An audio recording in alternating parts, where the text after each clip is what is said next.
Amahan nga langit nun, ako nagpasalamat kanimo sa imong grasya ug kaluoy. Akong gidawat ug gituhuan si Lord Jesus, ingon nga Dios ug manluluwas.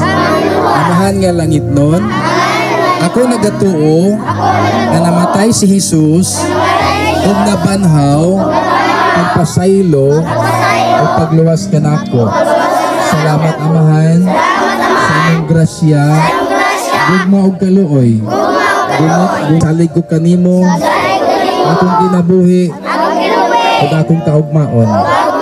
Salamat sa kapasayloan ug kaluwasan. In Jesus' name, I pray. Amen and amen. At palapakan ng Ginoo. Okay, tindog sa mo diyan. Straight.